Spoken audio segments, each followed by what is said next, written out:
So once you have successfully logged into HireVue, it's going to bring you to your home screen, which is going to look just like this. The first thing you're going to notice is action items. So this is going to be a list of all the items that are requiring your immediate attention. Just to the right of this, we have a calendar, and there's three things that populate on this calendar for you. The first one is any live interviews that you create.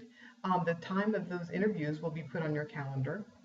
The second thing is as you start to invite candidates to take on-demand interviews, when they complete those, that also is going to populate on your calendar, and it's going to look like this. You'll see a green box, and if I click on that, it's going to tell you the name of the candidate, the position that they've applied for, the time that they took the interview. If there's a resume or a document attached, it'll be listed right here.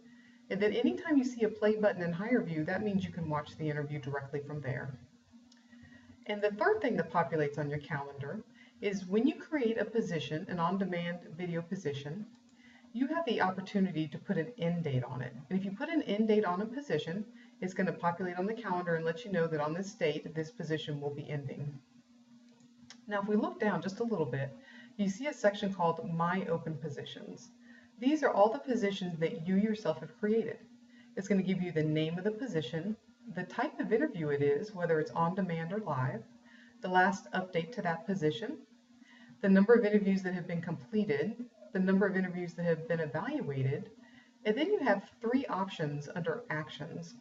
So the first action is to be able to view a position detail. So what that means is it's going to tell you what candidates have taken the interview and what hiring managers have evaluated them. The next button is going to tell you how that position was set up. So it's going to tell you what questions were used and then the format that it was in.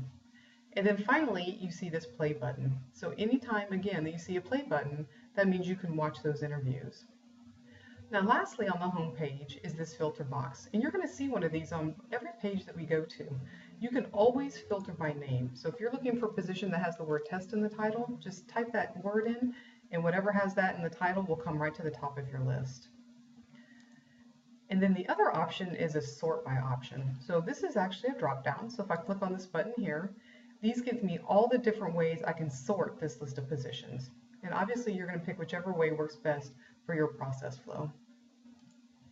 So let's go ahead and start by creating a brand new position.